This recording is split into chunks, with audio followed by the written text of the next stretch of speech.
Hi, I'm Maggie. And I'm Marin, and you're listening to Tell Me I'm Sorry, a podcast where we deconstruct and muse on depictions of girlhood in film, literature, and other media. A feminist celebration of pop culture, the audacity of youth, and the ways we grow away from and into our bodies, beliefs, and dreams for ourselves and each other. And today we are discussing the Slumber Party Massacre.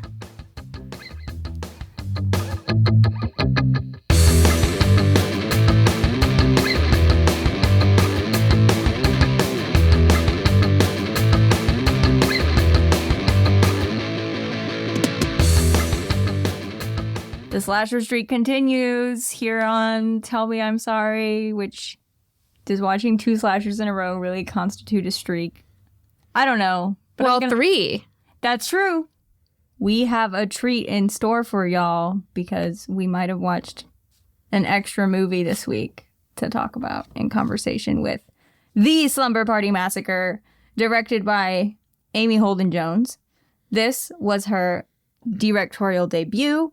She has since directed the films Love Letters, Made to Order, where Maid is spelled M-A-I-D, The Rich Man's Wife, and then she also wrote the films Mystic Pizza, classic, Indecent Proposal, which I've never seen, but I know it has a lot of sex in it. So when I was a kid, I was like, ooh, that movie seems juicy. Have you ever seen Indecent Proposal? Absolutely. Would you recommend it? Why not? Because Demi Moore is in Why it, wouldn't I right? recommend it? It's Demi Moore. And then who are the 2 men in it? Literally, that's all I know is Demi Moore. That's all you need to know. That is all you need to know. And then Amy Holden Jones also wrote the movie Beethoven about the giant St. Bernard dog, which I watched all the time on VHS as a kid. What? That makes me really happy. What a breadth of... Yes. And then she created a TV show called The Resident, which was a medical drama on Fox. And she directed a bunch of episodes of that. Wow. So she's done it all. The Slumber Party Massacre was written by Rita Mae Brown, who was a very prolific author and activist, particularly like LGBT feminist activist. Most known for her novel Ruby Fruit Jungle, but she wrote lots and lots of books and book series and various scripts as well. Her bibliography is just incredibly long. I just recommend looking her up and reading about her. The Slumber Party Massacre was released September 10th, 1982. And for our poster tagline, we have, "Close your eyes for a second, ... and sleep forever." I give slasher films a lot of leeway as insofar as like how I'm going to judge the tagline. So it was going off of the title. Right. You're right. I didn't even make that connection. Yes, it's a slumber party, but they don't ever really refer to it as a slumber party. They always just call it a party. They say, like, we're going to Trish's house for a party tonight. Are you coming to the party tonight? No, I thought it was girls only. Very rarely do they refer to it as a slumber party, which I found interesting. And so I also found this tagline confusing because I was like, they don't really sleep. Except they die. Most of them die. But you don't sleep at a slumber party. That's true. Maggie, would you like to read us the logline that we have this week? Yes. With her parents out of town, high school senior Trish decides to throw a slumber party. But things go downhill when an escaped killer wielding a power drill is loose in the neighborhood. That's true. That's true. That's also kind of the whole movie. Yeah.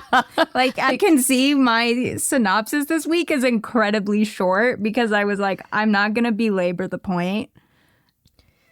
It's a classic slasher film. Like, right. I love, like, this is the plot that was already put in place for it. But I think that was a really smart move in the writing and the directing of this film was to use this plot where we already have expectations for how things will go so that we can make social commentary about the world. Exactly.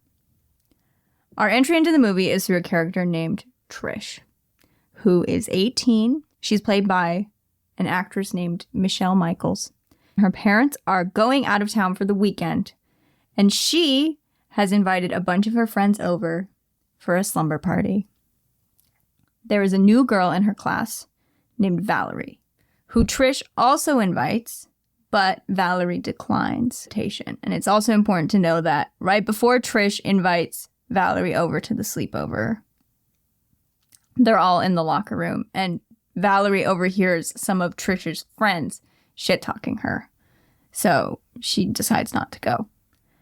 And then while all this is happening, a guy named Russ Thorne, who is a mass murderer, has escaped from a nearby prison. And he just starts killing people immediately. He parks his van outside of Trish's school. He kills a few people at the school. Eventually, like the title of the movie suggests, he shows up at Trish's house and he kills all of her friends. Then Valerie, the new girl, who didn't come to the sleepover, happens to live next door to Trish, and she hears all these noises throughout the night. And she, along with her younger sister, eventually start to investigate. And at the end of the movie, she and her little sister, whose name is Courtney, find the killer in Trish's house, and they, along with Trish, eventually kill him, and they live to see another day. And yes, there are other characters, and we'll get into who the other characters are. But that's all you need to know, I think, right now. Yeah, that covers it. So, Maggie, you chose this movie this week. Mm-hmm. What would you like to share about your prior relationship to this film? This was definitely one of those movies that I saw as a kid-ish. I couldn't tell you exactly how old I was when I saw it. Maybe 12, 13.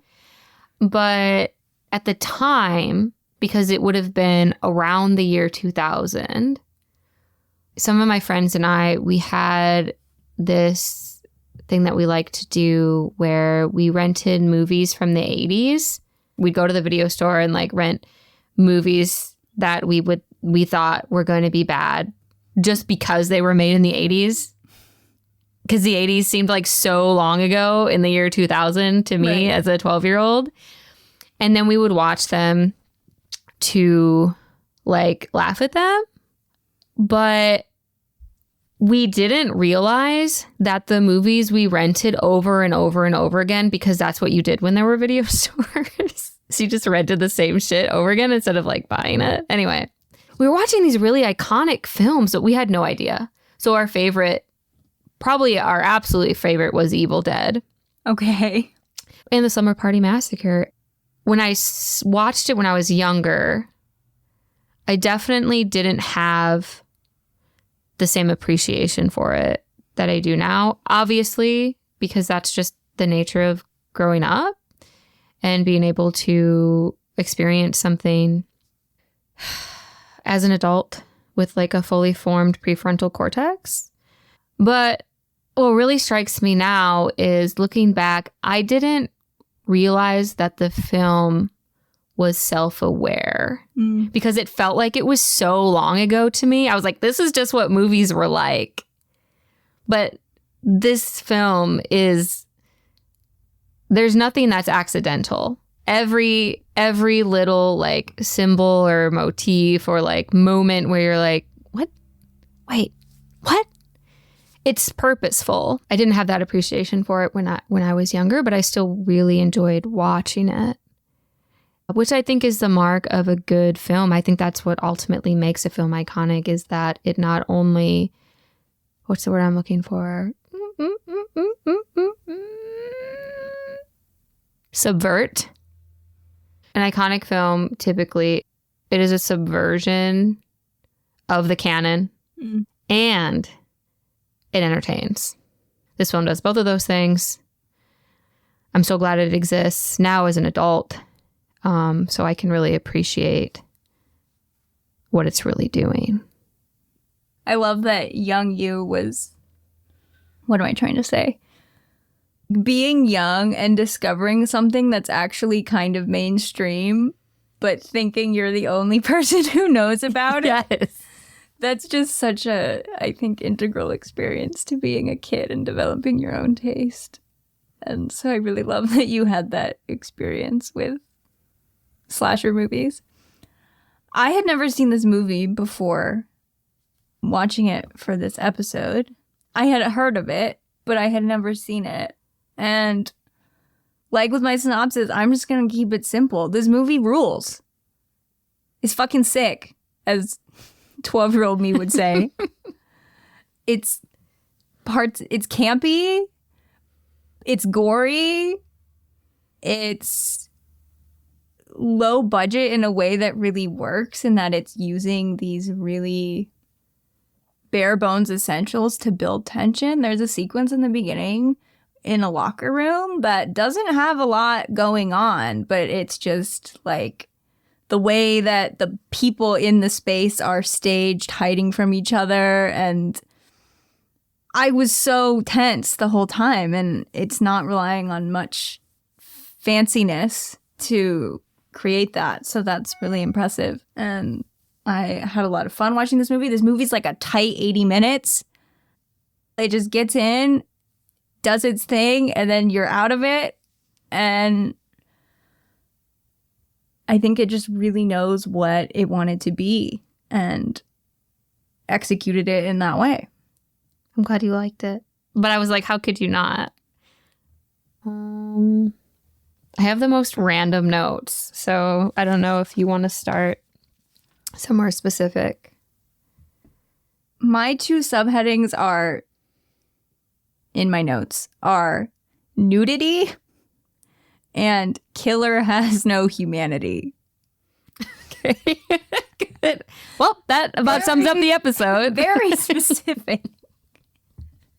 And super intellectual and probing. We could totally start with nudity because I like how broad that is. I have so much to say about nudity obviously. Yeah. And the way that it's being used. So what were your thoughts? Well, I mean, nudity happens pretty early into this film. And so it's Trish, our main character. She wakes up and we watch her getting ready for school. And she takes off her pajamas and she's like fully naked. She's maybe in her underwear, but she's topless. You see a lot of titties in this movie. There was so much. I was just nodding my head and like as if I was in church. Like I should do a sign of the cross after that. Well, now I feel, because I use the word titties pretty flippantly, like especially when I'm talking about myself. But I know it's a pretty loaded word. So then after I said it, I was second guessing using it, especially because also I'm technically talking about characters who are adolescents, and using titties to describe them feels like, I don't know. Now I'm like, maybe I shouldn't have used that word, hence the really long pause. It's a body part that you have. You can refer to it in the way that is comfortable for you. So thank you. Okay. There are a lot of titties in this movie. As she is getting dressed, she's fully topless, and she just sort of lingers topless for what felt like a very, very long time. In actuality, it probably wasn't that long, but it was long enough that you felt it. And immediately it struck me as this conscious decision to point out the ridiculousness of nudity in these types of movies. In that naked girls are sort of a fixture in the slasher genre, right? But very rarely do they actually need to be naked. That's not what a slasher is about. A slasher is about people getting stabbed to death or whatever. It's not about people running around naked. And so the nudity in this film felt so out of pocket that it became kind of funny to me. And that felt like a very intentional choice to satirize the ways in which nudity was used in slasher films that came before this one. I like that reading of it, that interpretation. I hadn't really considered that, but now that you say it, that makes a lot of sense. I do have some notes on that opening, because in the very first scene, we get Trish, and she is naked. Yeah, and she's changing. And despite the fact that we are just given this camera angle of just her naked body, to me, it doesn't feel overly voyeuristic. And I think that a lot of that does have to do like with the camera angle. It feels like it's placed in a very like neutral position. She's on an angle. She's not straight on. And there's like a window behind her, but the camera angle isn't coming through the window. We're seeing her reflected in the mirror. There is nothing accidental about her nudity. And I think that is what moves it out of the place of voyeurism. I could have just been in their room with her and we're just like getting ready and we're just have seen each other naked a bunch of times. And maybe sometimes you stop and linger in front of the mirror and stare at your naked body for a while. That's a normal thing. And so it just felt like the longer we were confronted with her nudity, the less sexualized her body became. And the same thing, I think, happens in the locker room. Right. Although, to be fair, that locker room scene, it isn't desexualized in the same way. The locker room scene is all of the women, they're in high school, and they're all on the basketball team. So they get done playing basketball, and they come into the locker room, and they're all showering together in like separate little stalls, but they're all naked. And there's this one moment where Trish looks across the way over at Val. And you know in that moment that Trish has a thing for Val. Yeah. You know it. You're for sure about it in that moment. Before she even talks to the rest of the team and tries to convince them to let her invite Val over to the slumber party. Because all the other girls, they're like, we don't like her. She's new. And they're just being mean. But even before that moment, that Trish is advocating for Val's inclusion in their clique, you know. And it's just that look that she gives her. And I love it. Also in that scene is when they're like talking about each other's boobs, right? Or am I imagining that?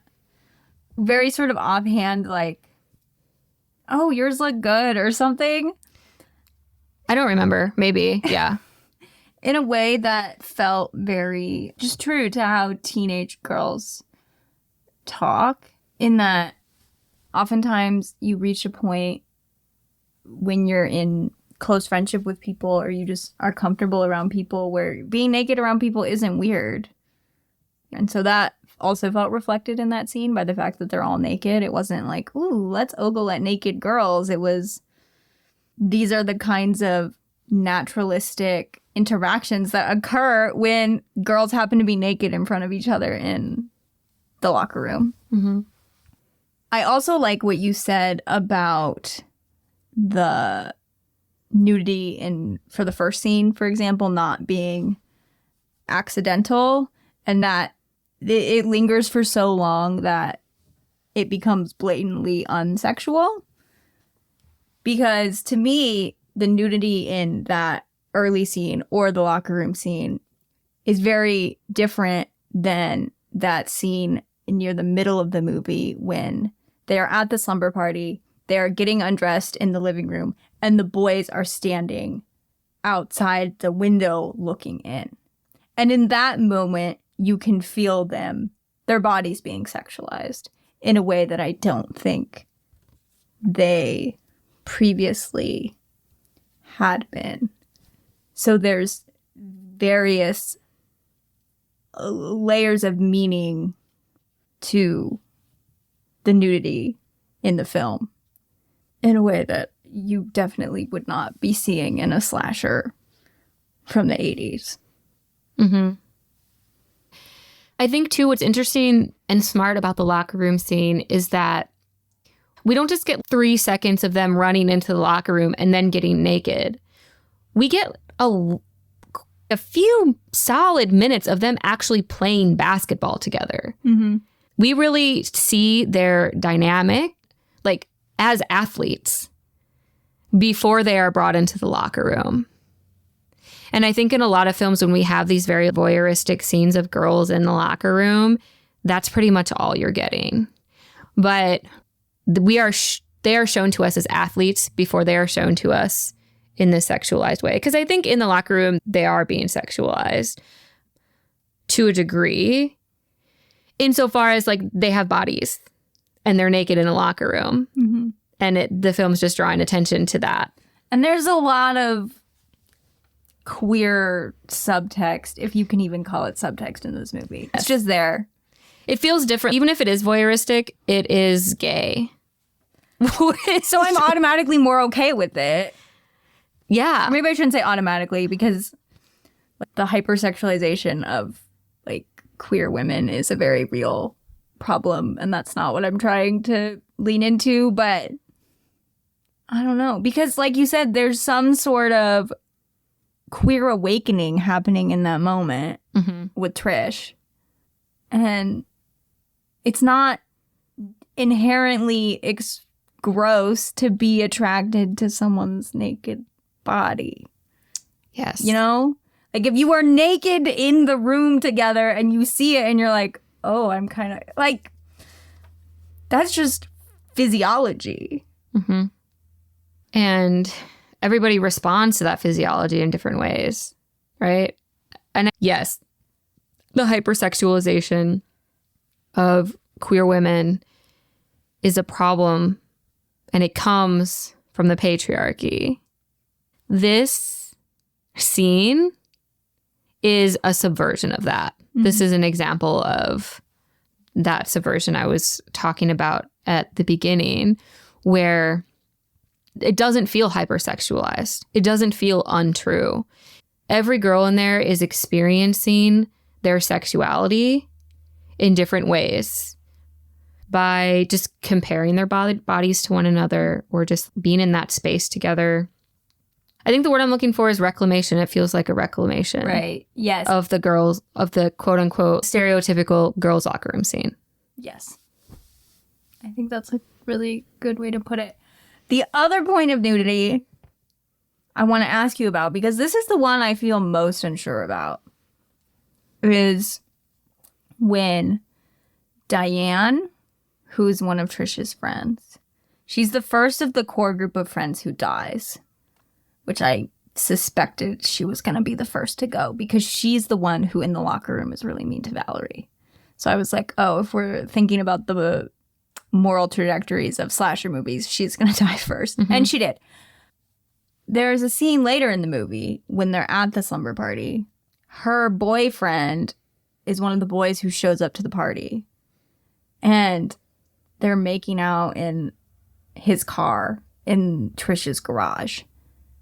And he is fondling her breast. And there is this really intense close-up of her breast and her nipple and her hardened nipple. It's not very long, but it's very, I would say, graphic. And I mean that word, I think, in like a morally neutral way. But because in that moment, she is being sexual. So it feels really sexual, that image on screen. And something about it gave me pause. And I can't quite parse why. So I wanted to ask you about it, to hear what you thought, if you had any thoughts. I totally have thoughts. Okay. I know exactly the scene that you're talking about. Because in that moment, too, where we get this close-up shot of her breast, we see like his hand fondling it. And it's the only thing in the frame is that. Yes. That's it. And there's almost a spotlight on it, too. The way it's lit. And they are in a garage, which is dark. But it also removes you from the moment as well, because there wouldn't be this spotlight on her breast in this dark garage. So I want to take us back a little bit to near the opening scene. The first woman we witness being killed is this, I don't know, is she painting the building or she's some kind of like handy person? For some reason, I assumed she was a telephone repair woman. Oh, okay. I don't know. But I literally don't, because in my mind, I'm like, yeah, she was fixing the telephone pole outside the school. She's on a ladder outside the school doing something. Yeah. Oh, it's a telephone? Okay. Well, and that's another part of the film, which is like great in these first few opening scenes. We have women playing basketball. We have a woman like fixing the telephone pole. We have women in these traditionally quote unquote masculine sort of spaces. When the camera moves towards her, it's from below and it's a close up of her butt. Yes. And then we see it's the boys who are actually watching her. And then she ends up being murdered in this white van that is in the parking lot. Is it her van? I assumed it was her van. Okay. And then the killer steals it. But then how did he get there in the first place? I don't know. These are the kinds of logistics that I'm not going to get hung up on in a slasher movie.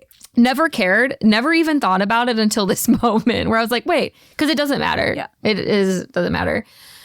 And even as she's being murdered, we see from her point of view.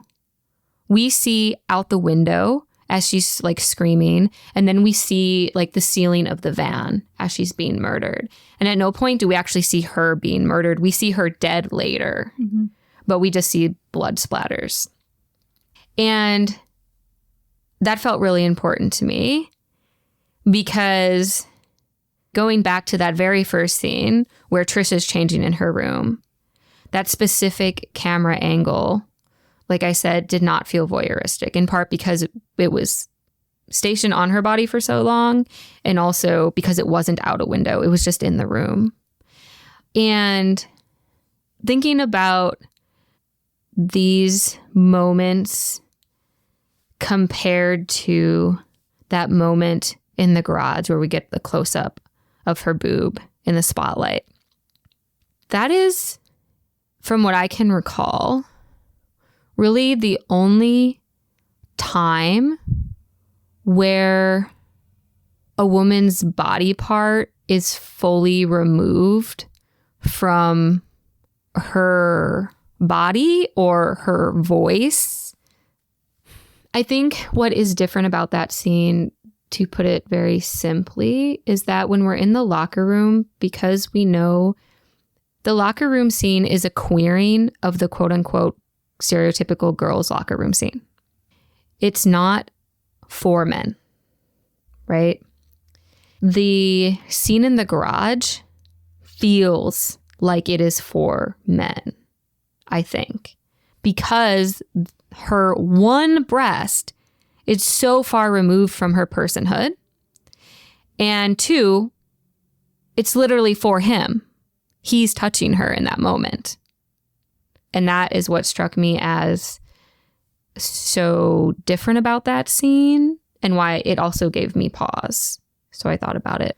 That's good to know that you were thinking about it too, because the breasts are an erogenous zone. So being touched there can incite a lot of pleasure in the person who is being touched. But watching that scene, I didn't feel like that was the point of it, was to highlight her receiving pleasure. It was about, oh my God, I'm a horny 17-year-old boy and I got to touch her boob, which is fine, but it felt really out of place to me. The other thing about it too, if I'm remembering correctly, is that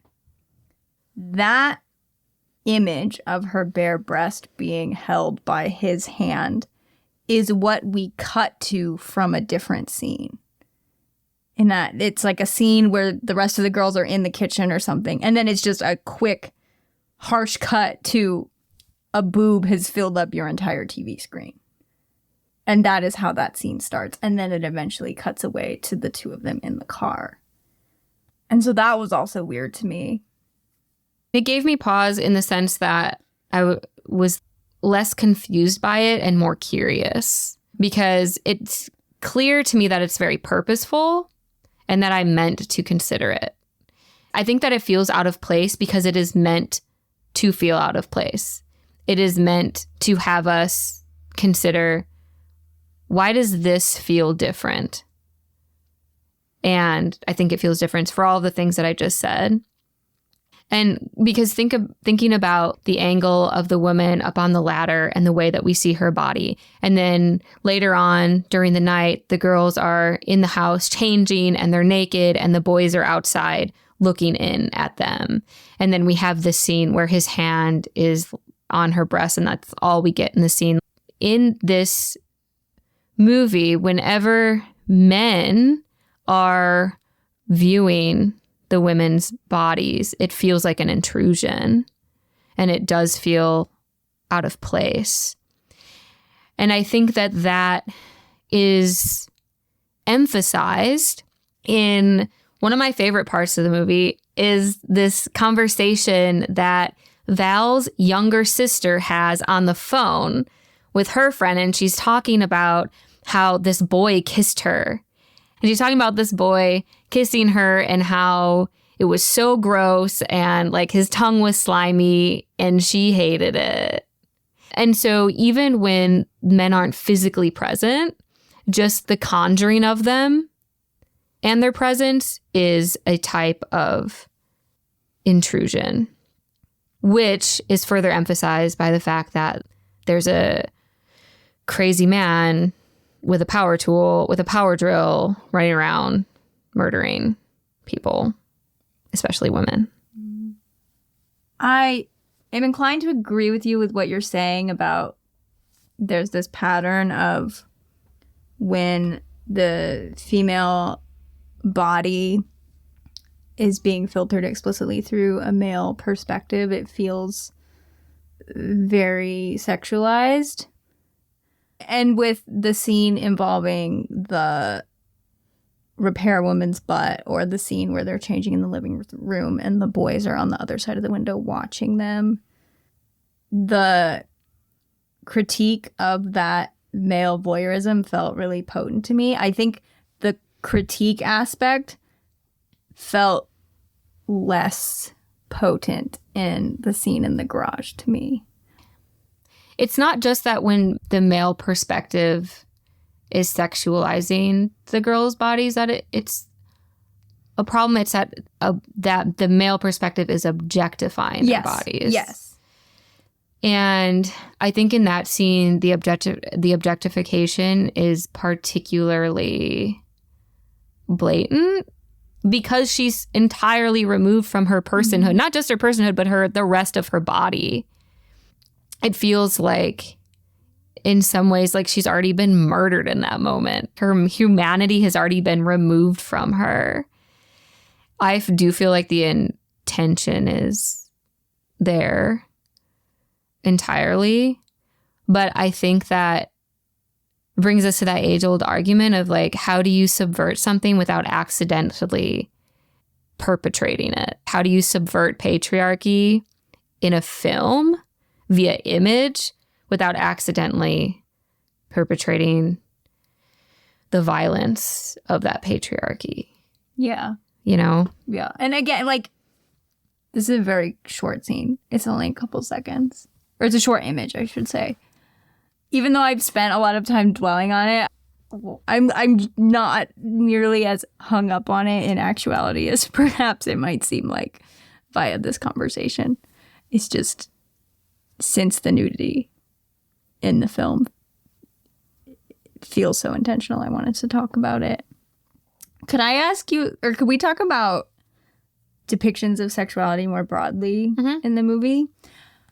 'Cause something I was struck by is how when the girls are inhabiting their own sexualities or talking about sex with each other, it feels really playful.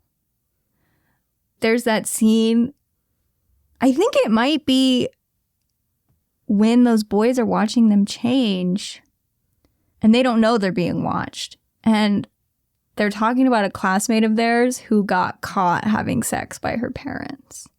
They're gossiping, but they're just being very open about talking about sex. It's not something that they're embarrassed to be talking about.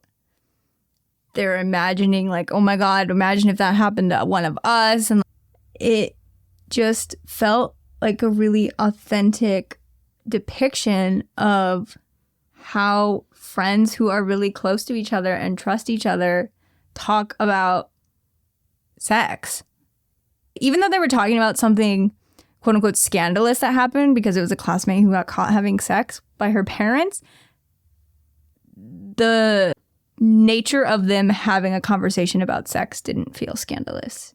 It was just chatter, which is not the kind of thing I would necessarily expect to see in a movie from 1982. Same goes for some of those scenes between Valerie and her sister when Courtney, the little sister, sneaks into Valerie's room and steals a copy of Playgirl that has Sylvester Stallone on the cover, which made me laugh so hard. And she's flipping through it and licking a lollipop. One of those giant, oversized lollipops that's colorful like a pinwheel.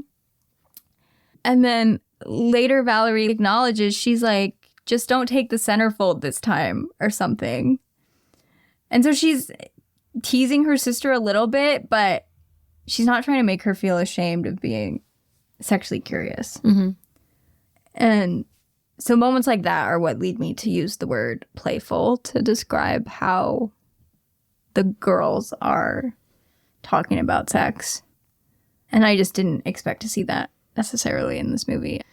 Thinking about just the description of the girls as playful and going off of that, which I love. It's so true. They are just girls at a slumber party.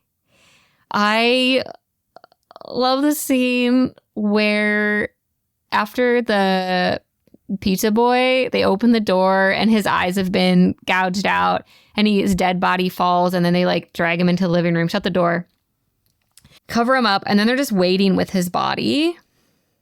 But one of the girls is like, I'm hungry, and puts the pizza box on top of the dead boy's body and just starts eating the pizza.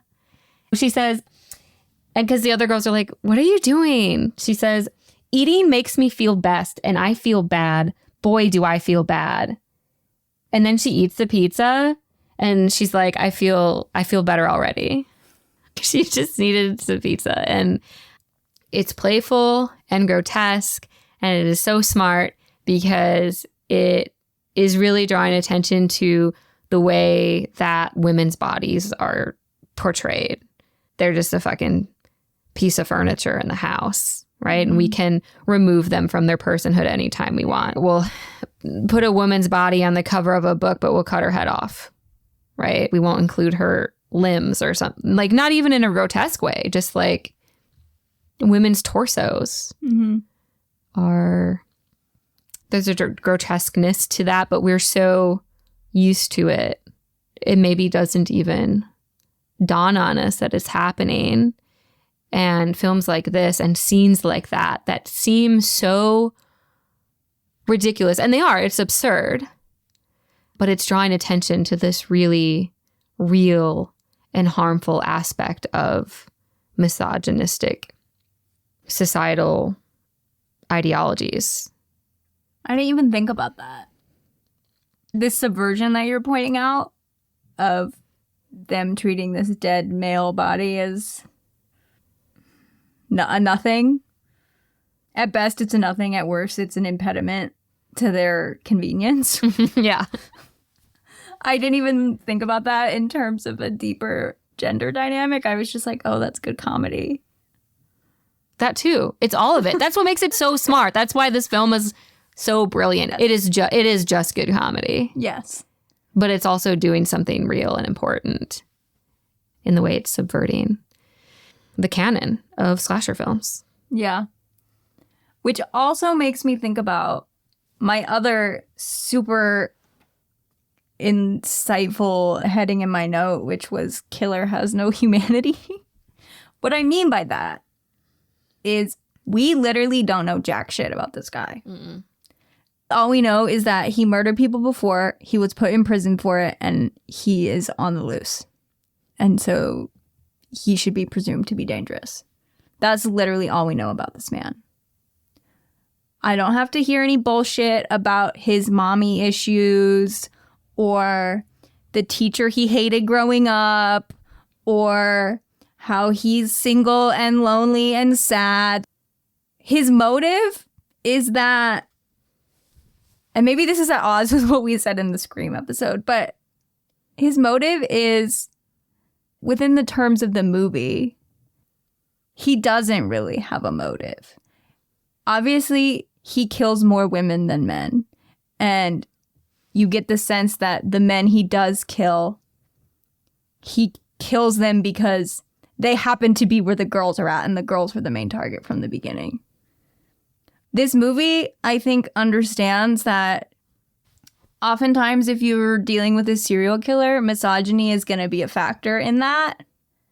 But it doesn't dwell on making the movie about that. It's able to, I don't even know if it really acknowledges it, just present it as fact and assume that you will understand as a viewer. And then rather than expend its energy explaining misogyny to you, it's just intent on being a really entertaining, gnarly slasher. Because yes, the machinations of misogyny are at work in this film, but I don't know if I would argue the film is actually about that. And I enjoyed that. I agree. And I want to add a caveat. I do not think that the film is about the machinations of misogyny. However, I do think the film is using the canon of slasher movies to subvert and draw our attentions to the machinations of misogyny. That is a good way to put it. That's what makes it so entertaining, is because it still is also just a good fucking slasher film. I think that one of the ways, though, in which our attention is drawn to the serial killer's obvious problems with women is the fucking obvious phallic symbol that he is using to murder them. Yes. Which is the power drill.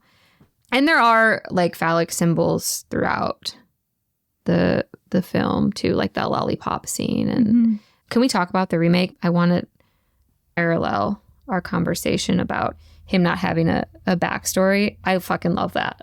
So in the remake, wait, do you have some information about the remake? Maybe we should just say it really quick.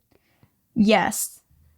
The Slumber Party Massacre is the original film that we have been talking about up to this point that came out in 1982.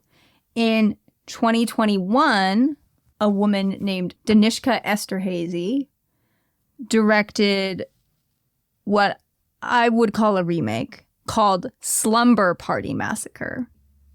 It aired on the Sci-Fi Channel, so it was like a direct-to-TV movie. The way the movie opens is within the first 10 minutes of the 2021 remake, we run through pretty much the entire plot of the original Slumber Party Massacre. So 4 friends having a slumber party, except they're at a remote cabin. The murderer with the power drill shows up. One of the girls survives. Then the rest of this remake is about the daughter of the survivor of that initial Slumber Party Massacre. This remake movie is following the daughter of the survivor and her friends who are staying at a cabin. The killer emerges. It's a slasher, but it doesn't follow the plot of the original movie beat for beat. It throws some twists in there But that's what it's dealing with. It's dealing with being the daughter of someone who survived an attack like this and then eventually having to live through an attack of it yourself. What is interesting about the remake is that it almost verges on providing a backstory. Mm-hmm. You think that we're going to go there. And I feel like for a sequel, oftentimes that's where we expect a sequel to go, to give us some answers, right? We've been waiting 30 years for these answers. 30, 80, 90. Wait, I have to do the math. 40? Oh my God. You guys. That means like I'm going to be 40 shortly-ish. Anyway, we think that we're going to get some answers. And we do-ish. But not in the form of having to hear about this fucking asshole's backstory. We get somewhat of a backstory of the killer through his mother, though. The backstory we're actually getting is hers and how patriarchy has enacted this fucked up need for her to justify her son's behaviors, even though those behaviors are literally killing other people. And I think that was smart. Yeah. Because it like fulfilled our desire as viewers of a sequel to get more answers without actually having to consider the killer's humanity when it's clear he has none. Right. By the end of the second act of the remake, this group of girls have killed the power drill wielding murderer, Russ. Russ is his name. Mm-hmm. They have killed Russ. And so you're like, oh, okay, we've got 25 minutes left of this movie. What is going to happen? And they still have Russ's dead body. And before they can call the police to have them come get the body, his body goes missing. And so they're like, oh, fuck, did he somehow not die? Is he alive? And is he going to come back? And then they're in this house and they start getting attacked by someone and they're not sure who it is. And it's revealed that the person who is now attacking them is Russ's mother, who was the creepy woman at the gas station earlier in the movie, who rented them the house for the weekend. She is seeking revenge on these teenage girls for killing her murderous son. She is attempting to use violence to justify her son's violence, because she also says some things about how the reason he killed girls is because he was tempted by them. And so it's about like, slut-shaming and this insidious notion that men aren't responsible for controlling their actions. This is kind of a random thing, but one of the phallic symbols that I really appreciate in the original is when the boys come over and fuck with their electricity. Mm-hmm. So they take off some of, what do they remove? They remove something. Basically, they make their lights go out. Yeah. They go out in the garage and one of the girls like punches them in the face. They bring him inside and they put like a hot dog on his eye to help with the swelling. It's well placed and well timed. And it's good. Anyway, I just wanted to talk about that because I talked about like the phallic symbols we see throughout the film, but I didn't feel like I named enough. So that was maybe my favorite one. That one's a good one. Mm-hmm. That's a good moment. The boys in the original one are just so fucking dopey. Mm-hmm. I just love it. They're obviously humanized more than Russ, the serial killer, is, but there's no attempt to get you to like them or find them endearing. They're just idiots. Mm-hmm. And it was fun to watch them die. Well, even that neighbor. He's so fucking creepy. I think I literally just put... What's his name? Mr. Contant. Yes. Mm-hmm. Oh, so the opening scene of the movie, after Valerie's getting ready... Or not Valerie. Trish, she gets ready for school. Her parents are going out of town for the weekend. And so she's standing in her front yard saying goodbye to her parents as they're about to drive away. And the neighbor is in his yard, Mr. Contant. And the parents are like, yeah, if you have any problems, let Mr. Contant know. He'll be here all weekend. And he comes over and he's just being overly enthusiastic about the potential of looking out for this teenage girl. And so immediately I was like, ew, back away from the minor, sir. Please go back in your house and never come out. But then the icing on the cake is that Trish has emptied a bunch of stuff out of her room, like old toys and stuffed animals that she doesn't want anymore. And when she's standing with her parents in the front yard, she throws a bunch of that stuff in the trash, including a naked Barbie doll. And before Mr. Contant leaves, after they've had this conversation in the front yard, he takes the Barbie doll out of the trash and takes it inside with him. And I was like, yeah, can't wait for that guy to get a power drill through his heart. I didn't realize that was him. Yeah, I'm pretty sure that was him. Or was it the killer? I thought it was the killer. Oh, shit, you might be right. Because then he puts blood all over it and puts it outside the window. But didn't he take the doll after he killed Mr. Contant, though? Because Mr. Contant had it? He had it just on him? I would believe it. Because he was a fucking creep. I might be wrong. I assumed it was the killer, but they don't show you. The way that I'm thinking back, they don't actually show you. You just see a hand taking the Barbie out of the garbage can, don't you? Yeah, I don't know why. I think I assumed it was him, meaning Mr. Contant, the neighbor, because he had been standing right there and he was in me. I was getting creepy vibes and I was like, is the movie going to reassure me that he's creepy? And then that happened. Oh. Now I want to go back and rewatch it and see. He is creepy, and we're meant to think that he's creepy. The night of the slumber party, Trish is in the house alone, and she senses we think it's going to be the killer, but it ends up being him. Yeah. Why the fuck is he there? And he keeps asking her oh, are you sure you'll be okay alone? Don't you want to come over? And she's like, no, my friends are coming over. We'll be fine. Mm-hmm. He really wants her alone in his house. Well, and then before he leaves, he says, because she's freaked out, doesn't know that he's there, and then he is there, scares her. And as he's leaving, he says, don't tell your parents I scared you to death.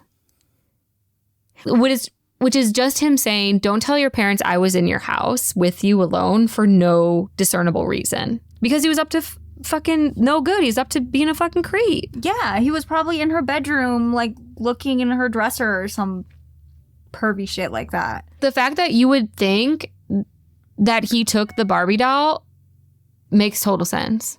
Okay.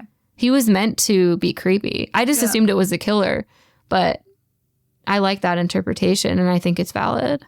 Thanks. What else did you want to say about him? I think that was mainly it. Okay.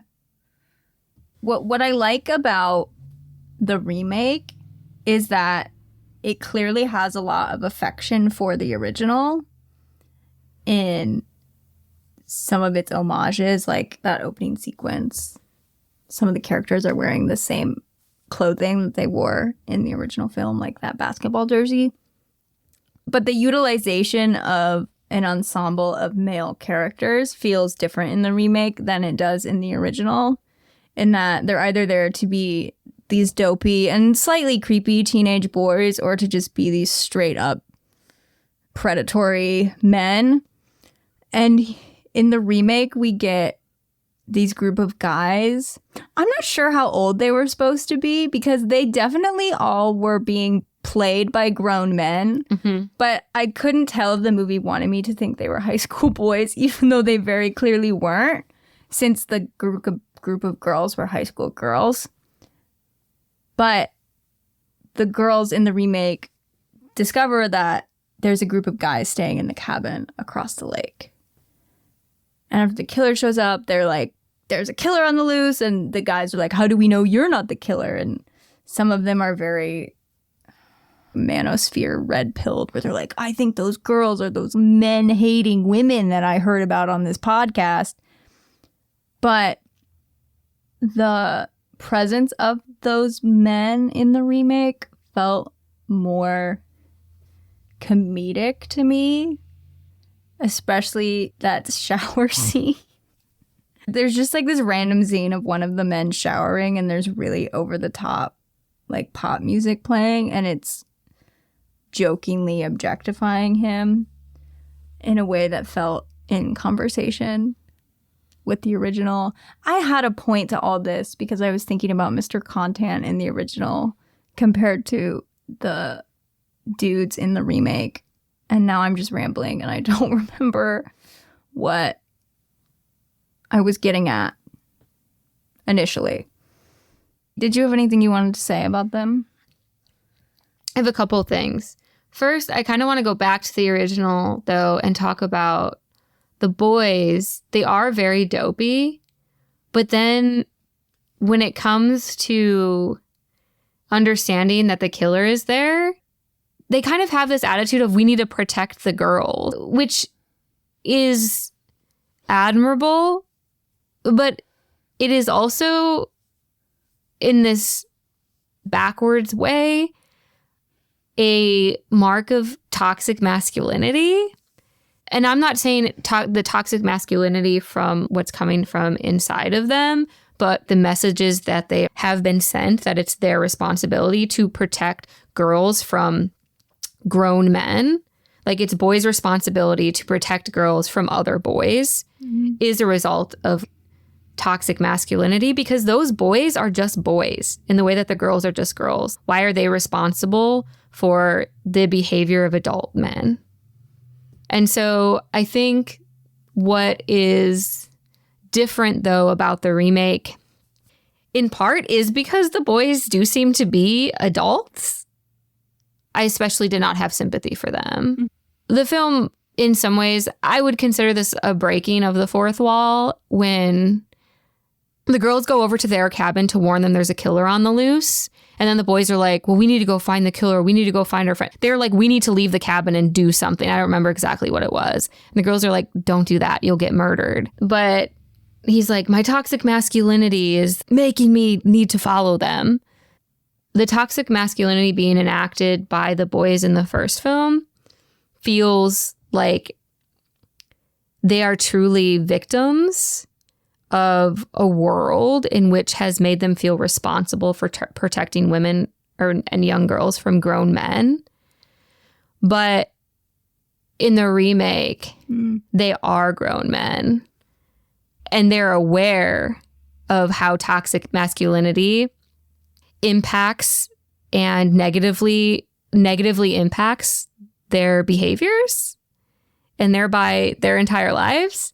And yet they are still making conscious decisions with that knowledge that ultimately get them killed.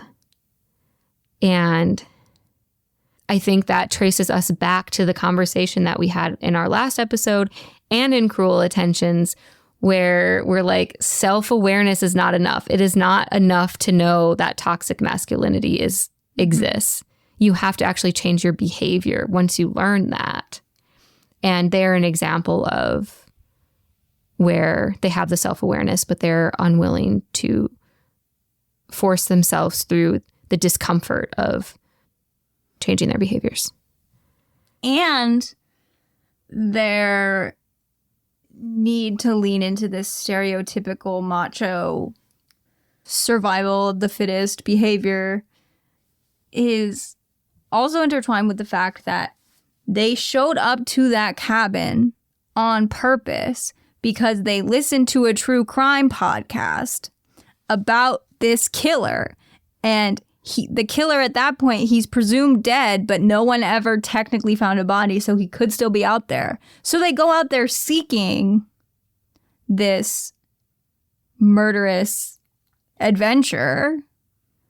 And then the murderous adventure is thrust upon them.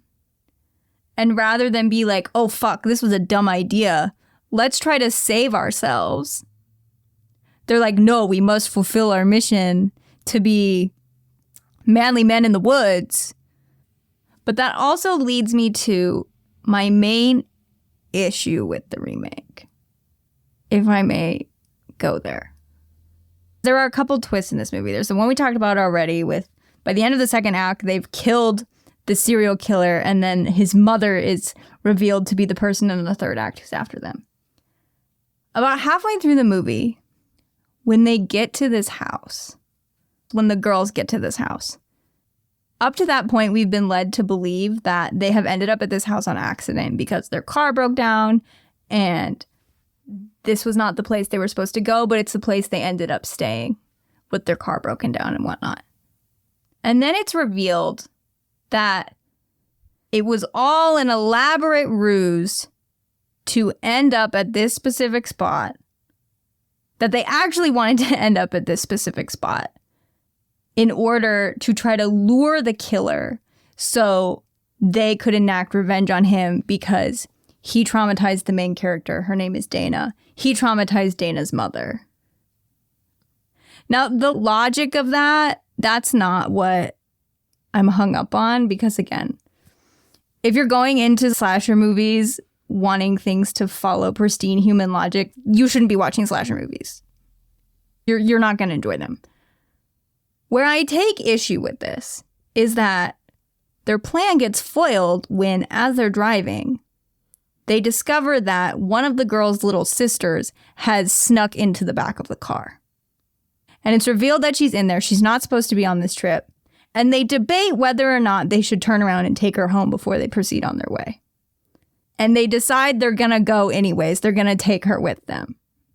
And then it's revealed that they are willingly bringing a child who is younger than them into this adventure to try to lure a murderer into their presence so they can kill him.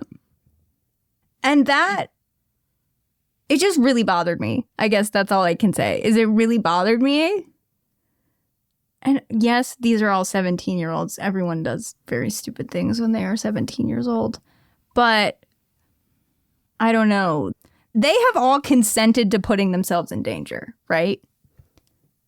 So their willingness to put someone else in danger who has not consented to doing that, even though they know that the rest of them have.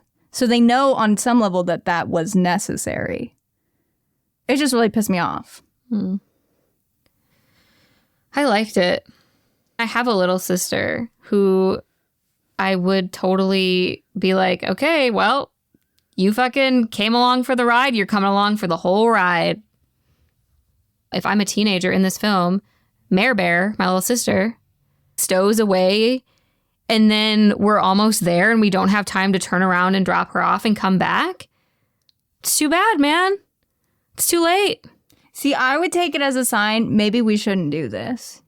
Which, yes, did they help greater humanity by finally ridding the world of him? I guess. And I think it ultimately, the film makes a choice. I think your response to that choice will be very rooted in your own subjective personality, which is that I would never, ever consider doing what they do, even if there wasn't a younger kid involved. So the fact that they bring a younger kid into it on top of it was just, it was the one logic thing that I couldn't get over that hurdle. It's so logical, I think. I don't see how it would be illogical for them to just be like, well, I guess you're here now. I guess that maybe it's more the fact that they didn't, after they discover she's in the car, they get out of the car and they do deliberate a little bit. But the way they deliberate doesn't make you think, oh, there's something deeper in store here than just a girl's weekend away. From a script writing standpoint, they're not revealing that yet because they want it to be a surprise. But why not just tell her right away, hey, this is what we're doing? I don't know. Because she's a little sister. She's going to be like not on board with it and then do something stupid like try and walk back home or try and convince them not to do it. And they have been planning this for so long. I wouldn't tell her either. I feel like this impasse right here is what is perhaps like the fundamental difference in our personalities. I always think back to this Hannah Gadsby quote where they say in that comedy special, Nanette, that I talked about a few episodes ago, men don't have a monopoly on the human condition. And I think this is just a good example of that. Just because they're girls and maybe they have some kind of quote unquote sisterhood going on doesn't mean they're always going to make decisions that keep other women or girls safe, because they're just humans too. I don't know if they ever acknowledge, like, maybe that was a mistake. Well, in the end, when they're hiding in the house, it's just like the older sister and the younger sister. And she does feel really guilty. And they do want to care for her and keep her safe once they've realized the amount of danger that they put her in. Because truly, I don't think that they recognize how much danger they really are placing themselves in when they make the decision to let her come along. There's a level of arrogance. They think that they've planned for every scenario. And so thinking about it like that, I think it seem less irresponsible to me. And maybe that's part of why it feels true to me, because I don't think these girls really understand that they could die. Maybe they do, but at the end of the day, they think they've prepared for everything. They're like, we've been planning this for a year. And I'm like, okay, but this guy's been killing for 40. You know what I mean? I think that's a fair assessment, that there is this break between expectation and reality that hits them in the face. And it's not to say I was rooting for their demise or anything. I was still wanting them to succeed. And when some of them died, I was like, ooh, that was bad. It really took me out of it for a minute, though, where I was like, oh, okay, we're doing this. And I think the reason I became especially fixated on it was not even most potent while I was watching the movie, but it was after I had watched the movie. I watched this movie in the morning, and then that afternoon I had to get on a plane, and I took a 3.5-hour plane ride. And so I opted to watch a movie on the plane. And the movie I watched was The Bodyguard, starring Whitney Houston. Have you seen that movie? It's from too long ago. The early 90s. I saw it as a kid and hadn't seen it. And I was like, you know what? I want to watch this 2+ hour long 90s romantic drama thriller starring Whitney Houston and Kevin Costner, of all people. And so the plot of that movie is that she is this famous pop star, and the movie starts, someone plants a doll in her dressing room that is actually a bomb, and it goes off. And she's not in the room when it goes off, so she is unharmed. And someone has also been sending creepy letters, like stalker letters, to her. And so her management is like, we need to get her better security because someone is clearly stalking her and harassing her and whatnot. So Kevin Costner shows up. He's a former Secret Service agent. And it's revealed when he first shows up at the house to meet Whitney Houston's character for the first time. And she's very flippant. She does not seem concerned about anything. And he's frustrated by that. And when he's talking to her manager and her publicist, he's like, what's the deal? And they reveal that she doesn't know yet that any of this is going on. They're the ones who found the bomb, and then they got rid of it before she could find out about it. They have been fielding these letters. They know that someone has broken into her house and masturbated on her bed, but they haven't told her that yet. I was seething on the plane. I was like, what the fuck is wrong with these men who know that this woman is in danger? Is in so much danger that they're hiring a professional to try to protect her that they haven't fucking told her yet. And Kevin Costner's character, to his credit, is like, I will not take this job unless you tell her what is going on. She needs to know. And then they tell him that she knows, and then he takes the job, and then it's revealed that she doesn't know yet. She finds a letter herself, and she's like, wait, this wasn't the first time?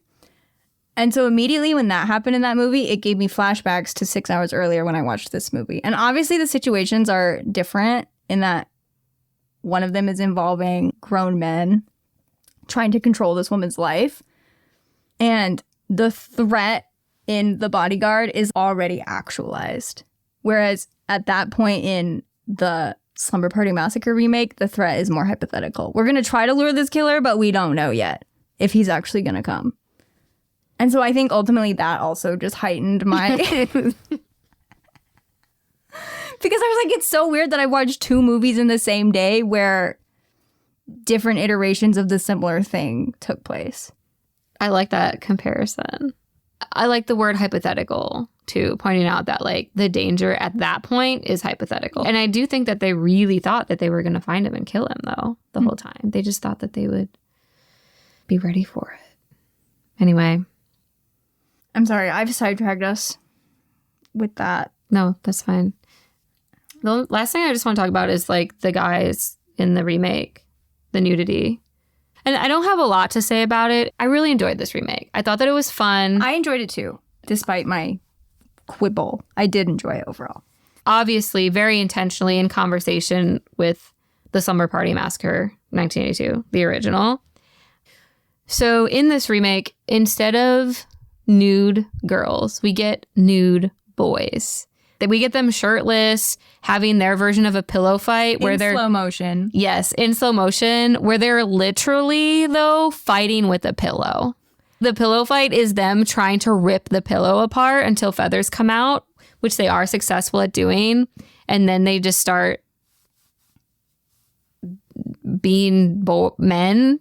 They're not boys. I'm sorry. These are just like grown men at a slumber party. It's obvious that they're being objectified, obvious that they're all very bimbofied, or as my students would say, himbos. And I love that. It's entertaining.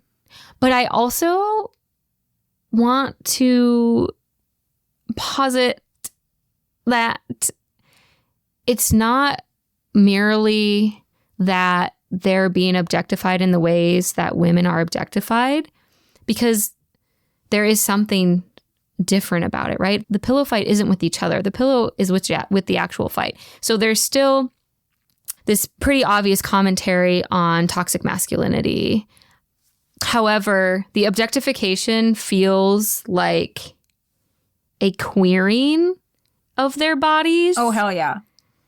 Not just like, oh, this straight female gaze. This also feels gay, which I think is such a smart move given what these boys are meant to represent. And I can just imagine like some straight cis dude watching this who is homophobic on some degree and just feeling very uncomfortable with the obvious objectification of these men. And I think too, maybe that's why they are men and not boys. That wouldn't come across. This sort of queering sexualization of their bodies wouldn't come across in the same way if they were like 15-year-old boys, you know? You wouldn't want that either to begin with. And the thing about the objectification of the men in the remake is that it doesn't feel like objectification that's meant to elicit desire in the viewer, regardless of the viewer's gender or orientation. It's clearly done to an outlandish level for comedic purposes. And that comedic outlandishness, for me, sort of further reinforced my argument at the very beginning of this conversation about the nudity in the original film, in that it's being used in this out-of-pocket way that it becomes funny and highlights how ridiculous it is in a film like this. Mm-hmm. Because there's no reason for that 2-minute long shower scene with that one guy that's in slow motion, and there's all these close-ups of the body or the water glistening on his body, and he has this super chiseled torso and arms, and the music is very like baby making type. type of song. There's no fucking need for that in a slasher movie other than to parody those kinds of scenes that have come before. And the fact that in this instance it's men as opposed to women just further compounds that for me. I'm trying to figure out too, like, where I get the sense that there's a queering of these bodies versus just a heterosexual objectification of them.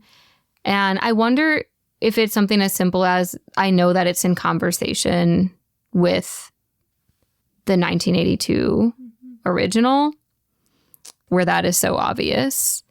It feels like their bodies are being portrayed in a way that is for other men. And by that, I mean they're portraying masculinity for masculinity's sake. And that is different than performing masculinity for femininity's sake. So, like, they're having this pillow fight in this sexy way, but they're literally fighting with a pillow, which is something that in our traditional understanding of masculinity and femininity would fall on the side of masculinity, where you're fighting this inanimate object just to show how strong you are. Right. But when it's recontextualized here, it just looks silly. And so, like, the queering of their bodies, I don't necessarily even mean that sexually. I mean that it is men performing for other men, and they happen to be shirtless. The queering of their bodies isn't inherently tied to their sexuality or to their bodies as sexualized objects. It is because they are male bodies performing acts of masculinity to impress other men. I think that's a very smart use of the term queering to explain that. What do these movies, if you want to focus on one or both, make you want to tell your younger self? That you're not original, okay? These are iconic films you're watching. So the Slumber Party Massacre, The Evil Dead? Yeah. Come on. And there was a reason that you returned to them over and over again. It wasn't because they were, quote unquote, bad movies from the 80s. You returned to them over and over again because they had real entertainment value beyond the scope of just the special effects or the cinematography. There were specific messages, too, that were being portrayed that you were curious about and to some degree picking up on, even if you wouldn't have been able to articulate it or say it or had the courage to say it aloud. The Slumber Party Massacre specifically. The Evil Dead, that's another conversation. Those films, they go hand in hand for me. And not that Evil Dead is even a slasher film. It's a zombie film. I wish we don't. Okay, anyway. So that's what I would say. I haven't watched that one in a really long time. But that was a movie that in high school I watched it for the first time in someone's basement and was like, whoa. I'm pretty sure we watched Scream and The Evil Dead on the same night. Sounds like a good night. It was. What does this movie make me want to tell my younger self? Okay, here's what I would tell my younger self. Even in the worst of circumstances, like your slumber party is being hijacked by a murderer wielding a, what's it called? Power drill. Even in terrible circumstances like that, there always has to be room for playfulness. There always has to be a way to bring that forth. Because if not, then what hope do we have for the world? Because that's something I really love about this original film, is that there's playfulness abound in it, even as these horrible things are happening. And even if logistically that might not be true to life all the time, it feels true. It feels real. And so I would tell my younger self to believe, and I'm going to tell myself now to believe that that has to be possible in the world that we happen to live in now. I like that. Because they really do just continue having their slumber party. They still eat their pizza and go about their evening. Playfulness in times of violent upheaval is a form of resistance for sure. Amen. There we go. Thank you, listener, for listening. Please subscribe to the show on your podcast listening platform of choice. We would love it if you gave us a rating or a review. That is very helpful to us. Also, turn on post notifications. That way you won't ever miss the posting of a new episode.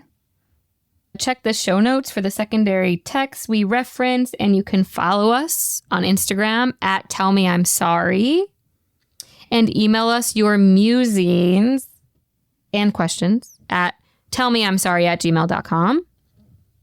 You can also follow me on Instagram at _saint_Margaret_. I'm Marin.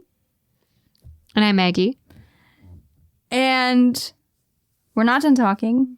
We're never done talking. There is always more to talk about because the world isn't over yet. Okay? Sorry, the yet got me.